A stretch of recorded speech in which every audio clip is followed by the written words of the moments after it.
And welcome everybody. Thank you for joining us today for a session that our team have been really excited to host for a while now on the topic of cancer hair care and with Jasmin from Cancer Hair Care. So we're delighted to have Jasmin joining us today.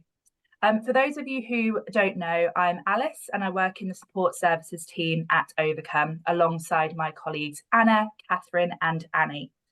The support service are here for you. So if ever you have any questions, if there's a particular piece of information that we can help you to look up, or actually if you just want to kind of talk things through and have a bit of a chat, we're here for that. So you can get in touch with us via our support phone number. You can drop us an email. We can even schedule a one-to-one Zoom conversation. And of course, we have quite a full list of support groups and workshops as well, where you can connect with others who are also affected by ovarian cancer. Okay, so I think that's covered all bases from our side of things. So I'm delighted to welcome our speaker today, Jasmin Julia Gupta, who is the founder of the charity Cancer Hair Care. I think it's fantastic that we've got Jasmin with us. And Cancer Hair Care is certainly a charity that our support service signposts to all the time. We're really thrilled that Jasmin's been able to join us. So Jasmin is the UK's leading authority on cancer treatment related hair loss, and Cancer Hair Care provide free expert advice and services regarding treatment related hair loss and hair and scalp care. So I'm sure that today's session will be hopefully extremely informative. I'm sure it will be. And yeah, we're really looking forward to seeing what Jasmin has to say. So on that note, I will pass over to you, Jasmin. Thank you.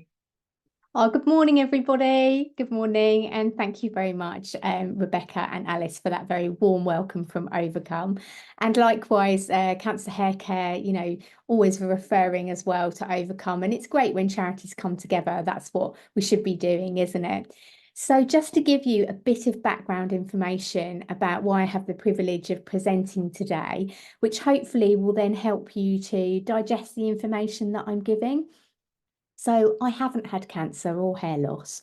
I'm a hairdresser and I've been hairdressing now for coming up for 35 years. And for 20 of those years, I've specialised in cancer treatment and hair loss and all cancer treatments and all type of hair loss and hair conditions and changes in hair during that treatment.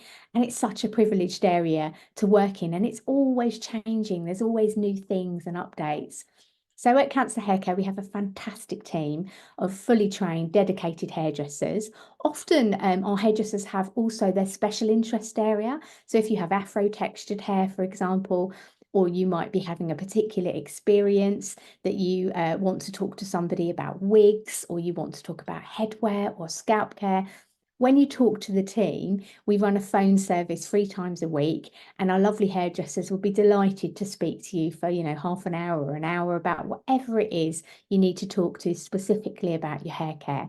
So I think it's really good on sessions like this to know that that is available, and you can just get in contact with the Cancer Hair Care team.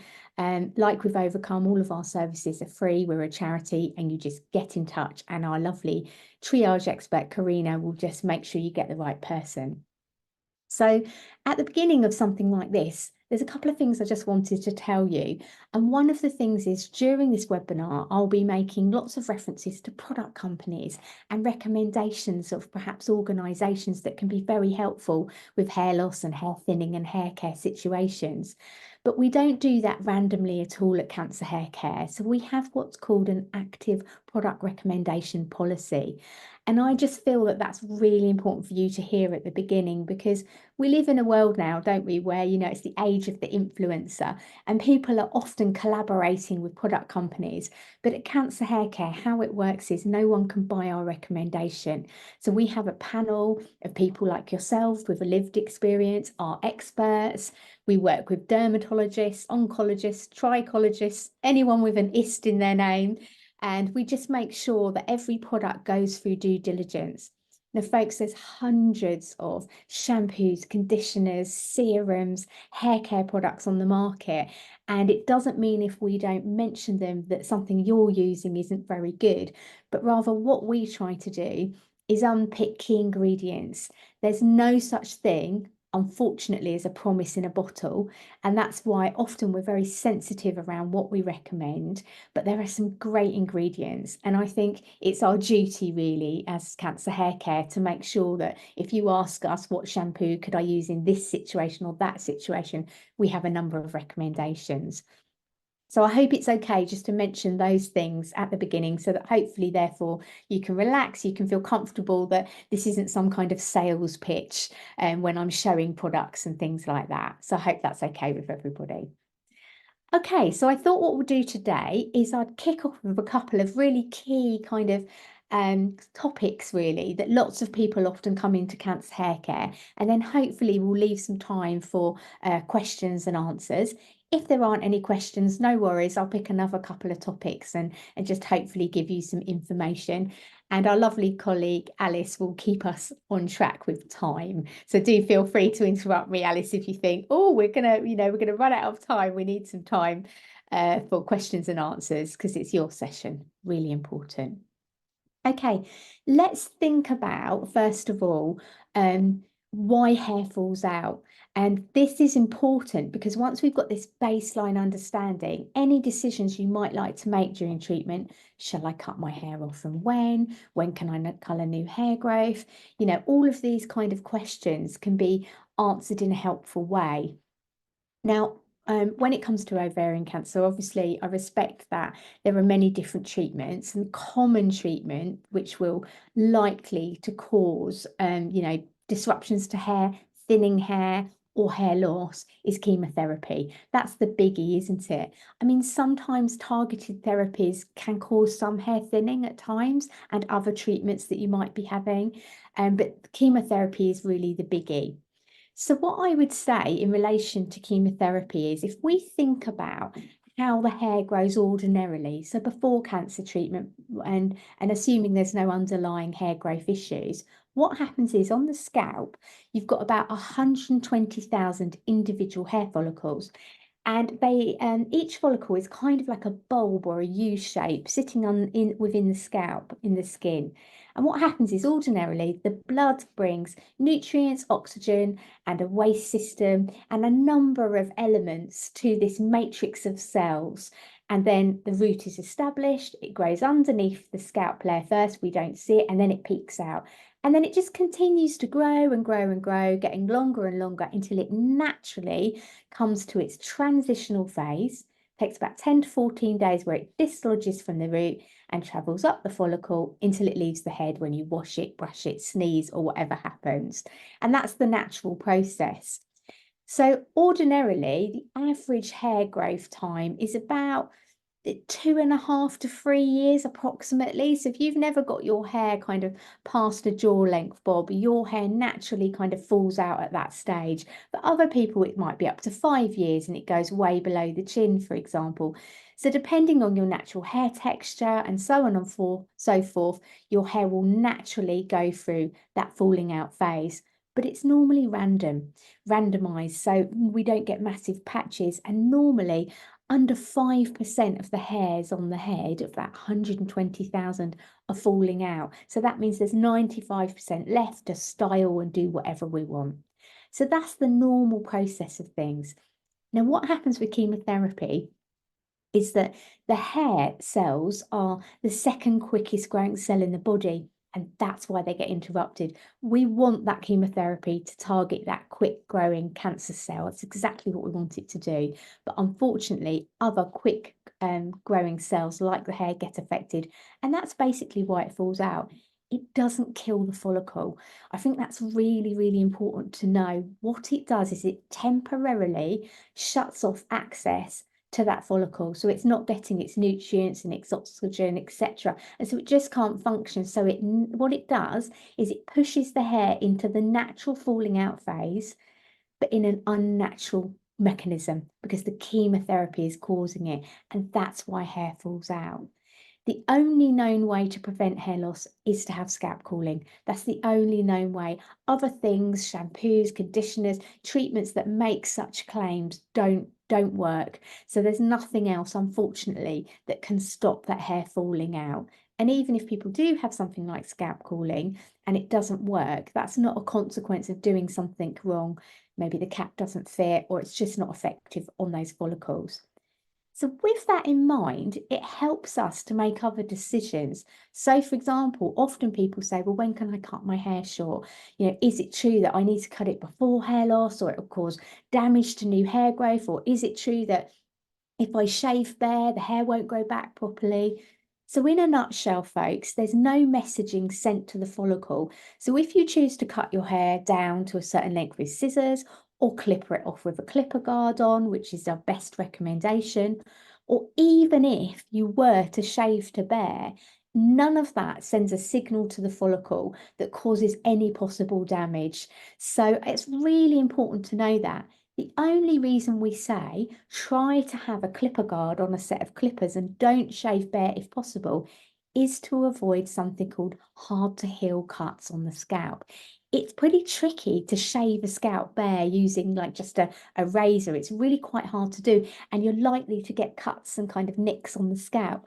Now, if that was to happen, you just want to put in good wound care. So we always want to think, well, what's the risk to healthcare? And if you're on chemo or other therapies and you're vulnerable, what we're trying to do is minimize the risk of vulnerability, but it doesn't cause an issue for new hair growth. Some of the information that I'm telling you took us 7 or 8 years to really drill down, because the myths are so high and so readily said, even amongst very highly trained nurses and even hairdressers. So I think it's really good for you guys that are listening to know, actually, when and how you cut your hair is a personal choice. And on the Cancer Hair Care website, we've got lots of recommendations and like a clipper guide if you're going to need to clipper your hair off yourself or something like that.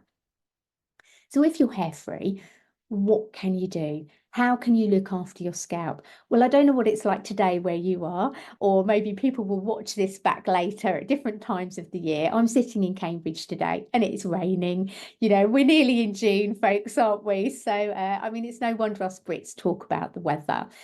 But basically, when you're in the UK, it's always good to cover up if there's sunshine out. But from March all the way through to the end of September, we recognise and kind of recommend that you're aware of particularly your scalp situation, obviously your whole body, but we're talking particularly around the scalp today. So there are a couple of suntan lotions that can work really well if you're putting them on the scalp. So Amber Soler brought out about 2.5 years ago now a face spray called Invisible. And now it's funny because it's in a spray and people kind of go to spray it directly on the face. But if you read the instructions, you're meant to spray it onto your hands and then rub it onto your face. It's great on the scalp because you really can't feel it. So it's not kind of, when you put suntan lotion that can feel greasy and oily, and on your scalp, if you're then popping on a wig or headwear, it can just feel horrible and kind of icky and slippery. So that's a good one to look out for. And also lots of brand, Asdazone we've tested, and Sultan have a head and scalp spray. And when that first came out, we thought, on your behalf, is that just a rip-off? Is there any reason why those sprays are special? But actually, once again, the formula is more matte, less shiny and less oily. So for the scalp, it's a good idea to have something a little less oily. Now, if you're wearing headwear, and often people say, well, I'm wearing headwear, is it necessary to put something on my scalp? A good way to test that is if you get your headscarf, say, for example, got one here, and if you put your hand underneath it and you can actually see through, you can see your skin, then that would mean that you would definitely need to put some suntan lotion on if you're going out and about, especially for dog walkers, people that are just kind of having maybe 35-40 minutes in, it might not be that sunny, perhaps not thought about it, popped a scarf on, and if you can see your skin, you definitely need to put suntan lotion on your scalp. If you can't see your skin, then there is a good protective layer there, which should protect the scalp for, you know, quite some time. If you're wearing a hat, then again, do the same. If you're wearing a cap, you know, the sun isn't going to be able to get through that and actually cause sunburn, for example. So that's a really good way to kind of find out, do you need to wear suntan lotion? Now, when it comes to scalp care, it is normal. So it's not nice, but normal to have irritation on the scalp of some sort. Now, with irritation, it's always one of those things as a non-medical professional, you know, we want to get that balance right between when do you need to talk to a professional, for example? When might it be that that scalp needs attention? So first of all, if you get small red spots appear on your scalp, that could be something called folliculitis, and that's an inflammation of the follicle. It's not common amongst chemotherapy patients, but it's more common when you have chemotherapy as opposed to not having treatment for cancer. There are different types. Sometimes it just naturally occurs. Sometimes it's due to kind of overshaving an area and things like that. There's no blame associated if it happens with you, but it will be continuously very itchy in points and quite painful. So I guess what I'm saying is, please don't assume itchiness is due to when hair is falling out, which is common, or wearing a wig. If it's continuously painful and irritable, get somebody to look at it, because I've met so many women who have put up with it thinking it was the wig, thinking it was hair falling out, and actually their scalp is covered in tiny spots that they can't really see until all the hair comes out. Now, what a medical professional will do is prescribe either oral or topical, which you pop on, antibiotics. So that's something to look out for. But for the majority of people, there won't be something serious going on. Unfortunately, it will be the classic discomfort and irritation of wearing wigs. When hair falls out in particular, it can be quite itchy and sensitive. That's a kind of not nice, but normal. Something that works really well to help calm that down is aloe vera gel.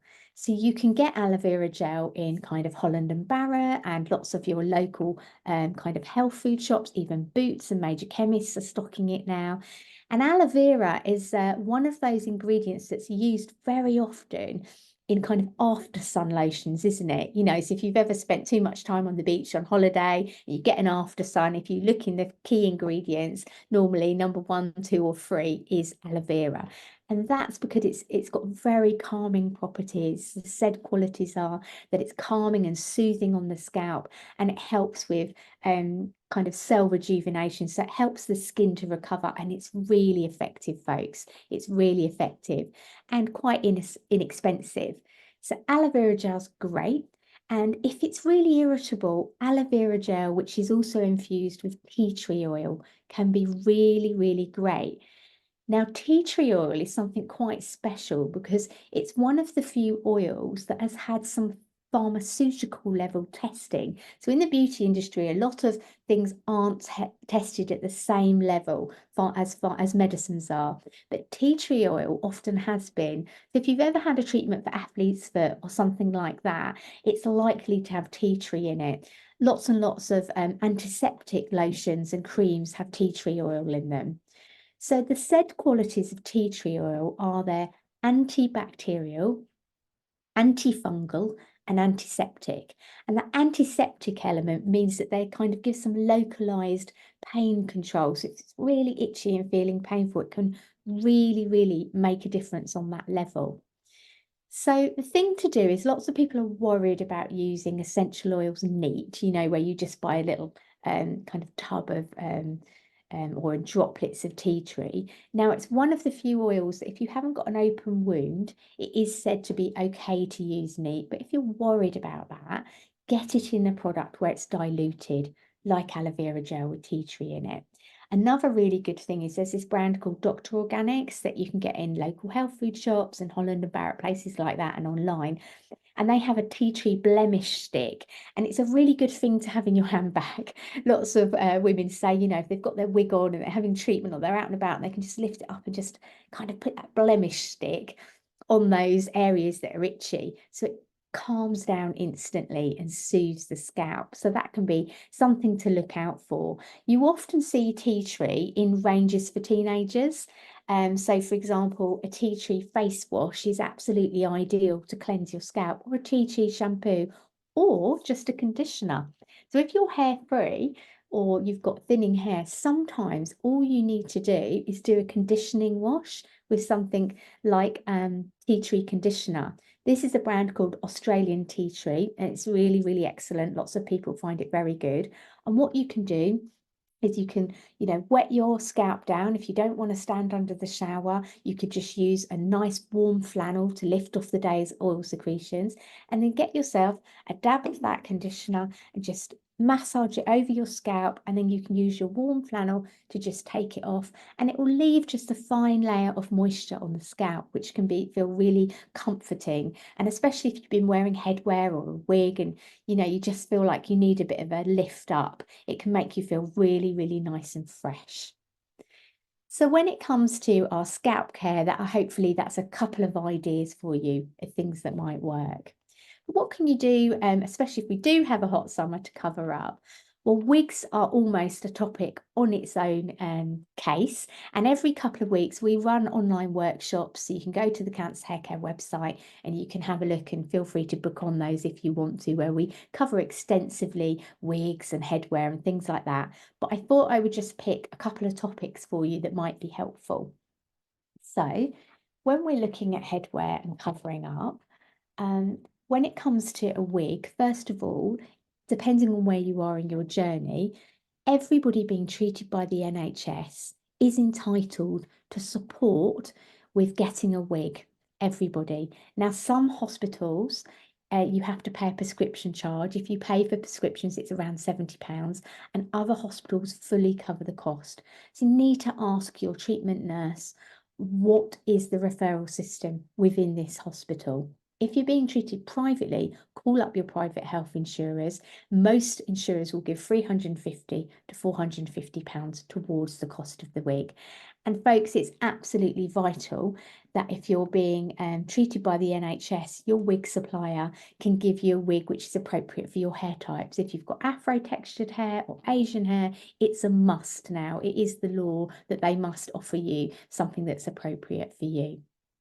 But if we get hot summer, or if you're someone that sometimes doesn't want to wear a wig, what else is there for you? Let me show you a couple of bits. So these, just hold these up. These are fake fringes, and they come in all different textures and kind of shapes and widths and sizes. And they start from about £15. And on the Cancer Hair Care website, we've made you a directory. And so, for example, you can look on that directory and it will say things like hats with hair or Velcro fringes. These are Velcro fringes, because ordinarily when you get a fringe, it clips in, doesn't it, if you want to add in hair. But these are specifically designed for hair loss. Now, they come in all different colours, but unfortunately, manufacturers don't seem to make any that are Afro textured or coily. So we've got some wonderful volunteers, and if you can't find a coily or Afro one online, they will hand make it free of charge for you and pop it in the post. So I'll show you what these look like. So they have Velcro, and then they have this strip that you peel off. Let me see. Why is it going to allow me to peel it off? Probably not. There we go. So you peel it off, and then you would stick that to the upper inside of your headwear of choice. It doesn't have to be special headwear, whatever you're wearing. Let me pop this on to show you. So obviously I'm aware, folks, that I've got my hair underneath. So I hope you just allow me to just give you an idea of what they can look like. So you would peel that off, and then you pop this on the upper inside of your headwear. And then you just adjust it, how it's right for you. So what I'm going to do is, if you lose your brows, it's quite good. You can do like a low sweep. So I'm just going to kind of fiddle around with it. I'm going to do a little piece flicking out there. And there you go. What do you think of that? It's just quite squee whiff, isn't it? It's just like fringes are, a bit imperfect, a bit going that way, a bit sticking out.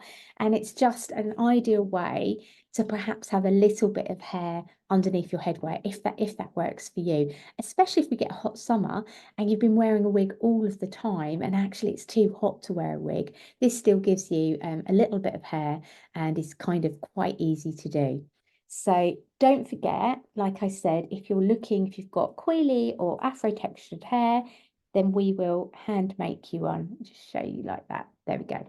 So if you've got coily hair, you can get a different look. So just something of interest that can be great to pop in some headwear. The other things you can get are things like this, caps with hair attached. Now, what you want to watch with caps with hair attached is the hair is attached quite close to where the peak of the cap is. Otherwise, you get this big gap. So caps with hair attached, again, for some people, they just work. You can pop them in a ponytail like that. And it just gives you another option for something that might feel realistic to you. There's also things like this. This is a beanie hat with a ponytail attached. So there's lots of options like that that can just be really, really helpful if you're looking for kind of something in between, you know, a wig and some headwear. Also, for anybody that's wearing headwear for maybe modest reasons or for religious following, I wanted to tell you about these. So these are hijabs, which are ideal for hair loss.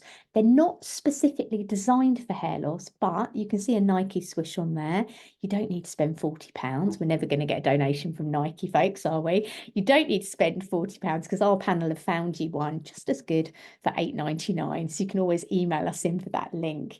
But why is it good for hair loss? So as you know, if you wear a hijab or if you're wearing headwear for modest reasons, often you might wear a two-piece underneath, or your hijab is going to kind of have your hair almost gripping onto it. So these sports ones have got like a security band inside. So they're designed for people jogging or playing sports so it doesn't slip. And also, it's a Gore-Tex fabric, which means if you're getting hot flushes through chemo, for example, or maybe targeted therapies, it's just a bit cooler to wear. So they're the kind of tips that we have over at Cancer Hair Care that can hopefully, you know, just help everybody's very specific journey to feel a little bit better. What I thought I'd do now is I'll just spend another few minutes talking about some tips for new hair growth, and then perhaps we'll see if there are any questions. And if not, then I can pick another couple of topics to share with you. Okay, so let's think about when it comes to new hair growth. So when it comes to eyebrows and lashes, I'm often asked by people, you know, do serums work? You know, is it worth using lash serums and things like that? Well, you heard me talk at the beginning of this session about product recommendations. Now, the thing with the kind of lash growth serums for eyelashes and brows is we can't technically say, yes, they definitely work, but we've had loads of lovely testers. One of our testers used one brand on one eye and one brand on another eye for several months and took pictures of them. Another tester had no serum on one eye and brow and serum on one lash and brow. We've done things like that, but it's so individual and it's really hard to do a test case. But what I can tell you is lots of people do say that they feel that it has been helpful. So a couple of recommendations. I thought I had them right in front of me, but they seem to have disappeared. Oh no, here they are. Let's have a look. So Rapid Lash test out really, really well. And UK brow or lash. Now, I've purposely got the UK brow one here and the Rapid Lash to say, whatever brand you buy, only buy the lash one and pop it on your brows. So in my career, I've developed about 350 products. And so I can read the back of the pack and I can tell you that they're very, very similar. And the reason I say go for the lash one is products designed for lashes go through additional testing because they're applied directly to the eye. So if you go for a good quality brand, I would say if I won the lottery and I could make packs for everybody, something that I would probably put in is, you know, a lash serum or enhancer, because I do think that they can be really, really helpful. The other things when it comes to new hair growth is often you want to kind of assess how is your scalp and your new hair now. So when your hair grows through and you start to have, you know, a couple of centimeters or heading to an inch, if you just kind of almost sit and feel your hair with your eyes shut, how is the texture? You know, how is your scalp? It may be that actually, you know, whilst you're waiting for it to grow and it's frustrating, it is frustrating when you're waiting for hair to grow. But you might think, actually, my hair's really soft and feels in good condition. And I always used to buy products for coloured hair, for example. And actually, my scalp's okay. So it might be that you don't need to necessarily go and adjust and buy new products. You might be able to get your firm favourites back out of your cupboard. But if your scalp feels a bit irritable, or if you want to encourage kind of an ideal platform for new hair growth, you've probably heard of the ingredients, the essential oil of rosemary. Now, rosemary isn't pharmaceutically tested, but the said qualities are that it's stimulating. It helps to make a good equilibrium to balance out the scalp. So what can happen is when your new hair starts to grow, every follicle has attached something called a sebaceous gland, and that's what produces the natural oil, and it can get a bit excited. So it doesn't realise that there's not a long length of hair and can overproduce oil. So sometimes people say, this is really weird. My scalp is really oily. So rosemary can help to balance that out. And the said quality is that it's stimulating to the follicle. And that's why you often see rosemary in kind of remedies or products which are said to help with new hair growth. It's not a promise in a bottle, but there are lots of lovely rosemary products that are well and truly tested and people feel are really beneficial. So there's a really lovely brand called Faith in Nature, and they do a really good quality rosemary shampoo and conditioner. And it's about £5 to £6. I'll hold that to my head so you can see it's a big bottle. It's 400 mils, which is nearly double what you get in normal shampoos and conditioners. It's free from any kind of harsh and strong chemicals such as sodium lauryl sulfates and other things that can be irritants. And time again, for all hair types and textures, people have said, oh, this was a really great product to just kind of kickstart their new regime. So folks, I hope that's given you a little bit of an overview on each of those topics, and perhaps now we'll take a pause just to see, Alice, if there are any questions. Absolutely. Yeah, thanks so much, Jasmin. It's been I've learned so much already. I'm just amazed at those fringes, actually. I can't stop thinking about the fringes and how effective they were. I've not seen them in use before. But yeah, we're learning all sorts already. And thank you for all of the topics that you've really thoughtfully put together for us so far. We have had a sort of question that's come in from one of our attendees today who says, 3 years after cancer treatment with carbotaxol, so chemotherapy, and olaparib, which is a maintenance treatment, I'm still wearing wigs. This is her second hair loss because she had breast cancer treatment 25 years ago, and she's now 78. And she says, this time my hair on my head has grown back, apart from my fringe, and I'm a fringe type of girl. The condition of my hair is slightly crinkly too. Eyebrows are thin and I have to pencil them in, which I never did before. Used to have hugely thick hair as a young woman. And she adds she has dyed it with Herbitint as she's allergic to perfume.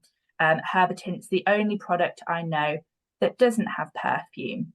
So I suppose a part of that perhaps question, Jasmin, is it normal that, years after treatment that perhaps hair doesn't grow back as it did in certain places, that it might be sort of normal growth in one area of the body and not in others, sort of a significant time on?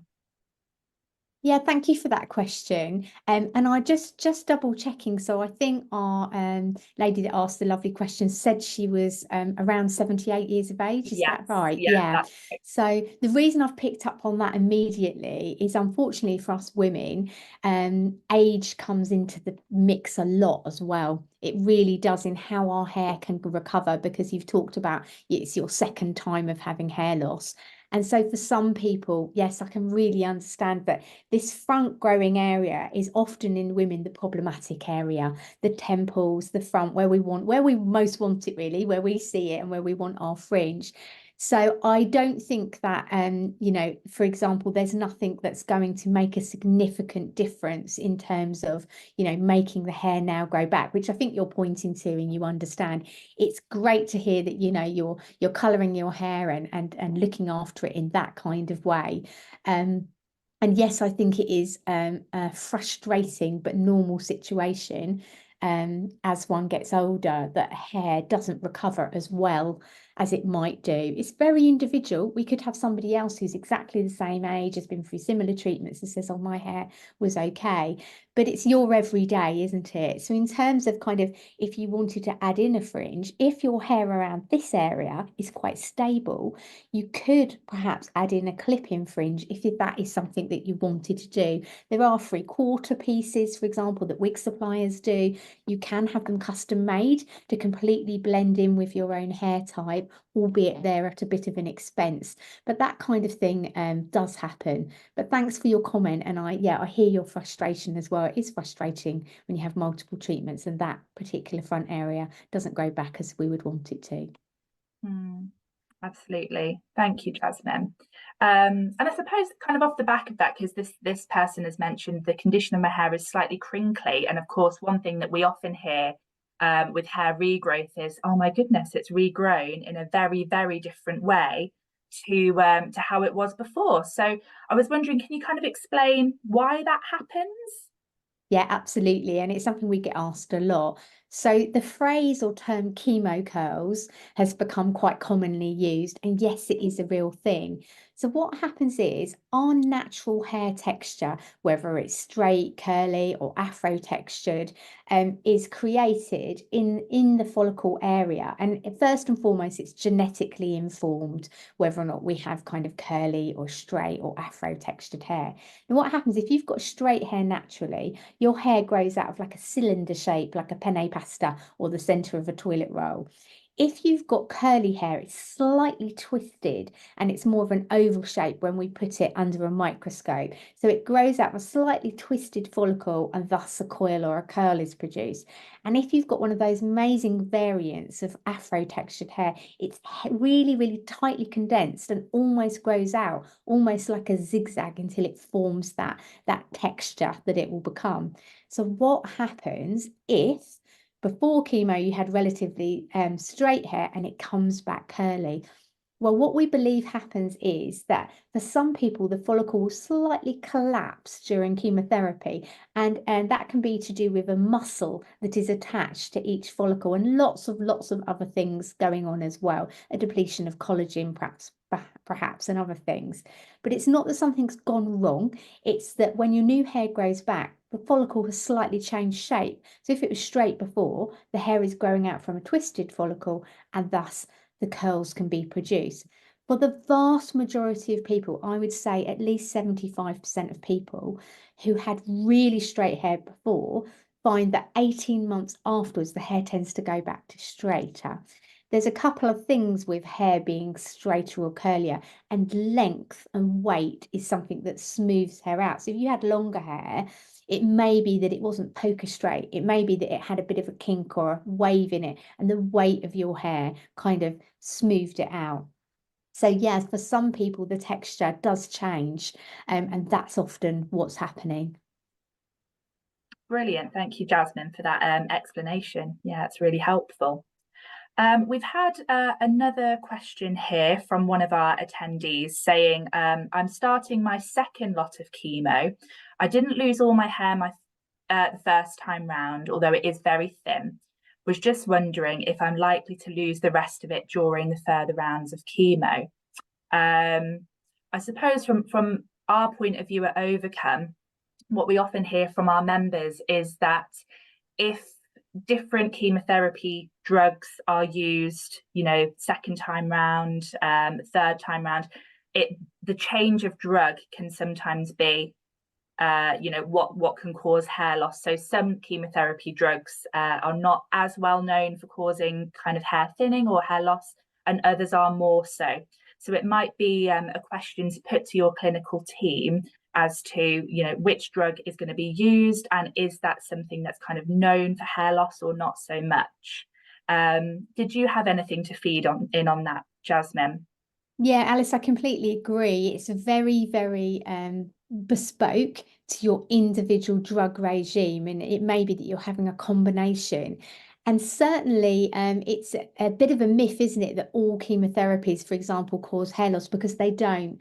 And I would say specifically as well, if you're having a tablet form of chemo, but any type of chemo, you want to ask your team or look it up on a reputable website, so that you can make sure. So, for example, Macmillan have an A to Z of every single treatment, and you can look that up and it will list the side effects. So if you want to know if hair loss or hair thinning is one of those, you can look it up. Now, it's always a bit of a strange thing when you see hair thinning, isn't it? Because what does that mean? So what it tends to mean when it's written hair thinning as a side effect, it means that they don't expect you to lose all of your hair. However, it's very individual, because if you've started your treatment, or if it's a second line of treatment or something like that, your hair is quite thin, it may be that any hair thinning is major to you and feels like you have again lost all of your hair, or that you are losing all of your hair. So it's very individual, but that's what hair thinning points to, is we wouldn't plan or expect all of your hair to go. So yeah, I think it's a case of looking up and seeing that those individual tips. Absolutely. Yeah, thank you for that, Jasmine. And I suppose because we had a bit of a comment there about hair dyeing, hair colouring. I'm aware that that's often a question that we get asked, on the support line. Can I dye my hair? When can I do it after treatment? How soon afterwards? Any products to avoid or to be recommended? So perhaps, Jasmine, if we can talk a little bit about that, because I know that's quite a common area that people want to know more about. Yes, absolutely. So colouring hair is a big topic, and we're really privileged to do NHS nurse education, and it's something that we're often discussing with our medical professionals. So what we need to do is we need to always think about what is the risk to your healthcare when colouring hair, and what is the upscaled risk because you are either having on treatment or you're very, new post-treatment, etc. So what we would say is, if you can wait until you're finished a major chemotherapy treatment, for example, and hair is growing back, that would be ideal. And with new hair growth, as long as you have an inch of new hair growth, your scalp is okay. So we're not worried about daily conditions like an oily scalp or dandruff or anything like that. But your scalp isn't sore and irritable and itchy. You haven't got any of those problems going on. So an inch of new hair growth, your scalp is okay. Your hair is stable. It's not still falling out for any reason. And your hair is in a reasonable condition. And the reason we say reasonable, at about an inch, sometimes it can be very hard to see what that texture's like. It shouldn't be ultra dry, but it's not likely at an inch to be super quality either. So as long as it's reasonable condition, and you do the manufacturer's skin sensitivity test, which is vital, normally 24 to 48 hours prior to colouring, then you're good to go ahead and colour. Try to use a colourant with the least harsh chemicals possible. One of our lovely attendees today has already mentioned a company called Herbatint. There's another one called Tints of Nature. You still have to do a sensitivity test, but they try actively to use a lot less harsh chemicals. It's one of the things that the hairdressing team at Cancer Hair Care can chat to you about. So if you're doing a home colour and you're really not sure, this new hair feels whiter and grayer, which is very common for women who are over 45, for example, to say, hey, I didn't have this grey or white hair. Now, as a hairdresser, we never argue with a woman, even if we've been kind of, colouring their hair for years. Your new hair is yours and it will feel very different to you, but you might not be sure what colours to pick and things like that. So you can chat to our team. We're also happy to chat to hairdressers. Often hairdressers are very, very nervous. We run free training for hairdressers. So if you've got a fab hairdresser that you think might be interested, do put them in touch with Cancer Hair Care. So the thing to look out for is avoiding harsh chemicals such as bleach. So if you want blonde hair, it doesn't mean you can't have blonde, but we would go for something called a high lift tint as opposed to bleach. To bleach hair, you really need to have around 3.5 inches of hair. Just like if you have other strong chemical treatments such as relaxers, you need to have at least 2.5 inches of hair if you're going to relax hair. So they are guidelines. But what about for those of you that might be on ongoing treatments? You might be on targeted therapies, for example. So We are at a stage now at Cancer Hair Care where we have facilitated thousands and thousands of hair colours in different situations. And we call this question when people are on treatment but have some hair, maybe it's thinning or they're on scalp cooling or something like that, and they say, can I colour my hair? We have to evaluate each situation really. So it's really hard to give blanket information in that situation. But when we talk to our oncologists or our nurses, what we say is we call this the wedding day color, hair color question. Because if you're getting married during treatment, all of a sudden, a conversation with oncologists and nursing staff, it's almost like they say, oh yeah, actually, if your hair's in reasonable condition and you do a skin sensitivity test and somebody who knows what they're doing do it, go ahead and colour your hair, of course. And that's because we all as professionals come around somebody on those key days and think, oh my goodness, it's their wedding day. They don't want to have roots. But the reason I point to that, at Cancer Hair Care, we say, well, every day should have that importance to it. So we're at a stage where what we say to people is, what's the risk to your healthcare? If you've got thinning hair and you're on targeted therapies and you're thinking, can I colour my hair? I really want to get my hair coloured. Try to go to a professional. Is your scalp okay? Are you as well as can be? You know, your bloods are okay. You're not having any obvious unwell situations. Your scalp's okay. You do the skin sensitivity test. You use the least harsh chemicals as possible. Then if you came to one of our hairdressers, they'd probably say, in that instance, I'm happy to do your hair. If you rocked up on the day and you said, oh, I've just had my bloods back, I'm not well, they'd say, we can't do it. Let's not do it. Let's wait. So it's all about the timing, how well you are, and you understanding the possible risk. The risk when you use a permanent colour and some semi-permanents is you could have a serious toxic allergic reaction to the colourant, but that is exceptionally rare. The secondary risk is what we call a dermatology kind of reaction where skin gets a bit irritable. That's a secondary thing, but there's not risk to life with that one. So there's quite a lot of information, but the crux of it is when you have new hair growth, as long as you have about an inch of hair and you do safety tests, it should be fine to go ahead and colour your hair. And we've facilitated thousands and thousands of colours and situations like that. Brilliant. Thanks, Jasmine. That was a really, really thorough answer. Thank you so much. We have got somebody who has asked about the Faith in Nature brand. So you showed the conditioner. Do they also produce shampoos or any other products? Yes, they do. So Faith in Nature do shampoos, conditioners, treatments in terms of hair, and they do lots of other skincare products as well. If you have coily hair or your hair's gone brittle during treatment, you might not have lost your hair, but it's gone brittle, or new hair is brittle, or afro hair textures, they have an excellent shea butter and argan oil treatment, which is fantastic. Now, I was recently at a conference where I was working with somebody called an oncodermatologist, and that's an oncologist who is also a dermatologist. And we were having this quite nerdy discussion actually about the benefits of shea butter. Now, if you have Asian hair or Afro textured hair, you may have been using shea butter for many years, but shea butter is excellent on the scalp and it's excellent moisturizing qualities on the hair.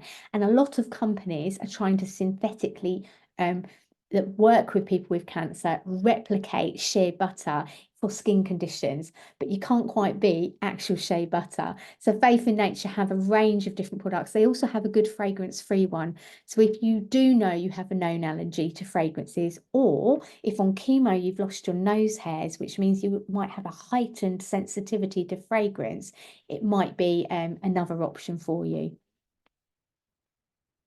Brilliant. Thank you, Jasmine.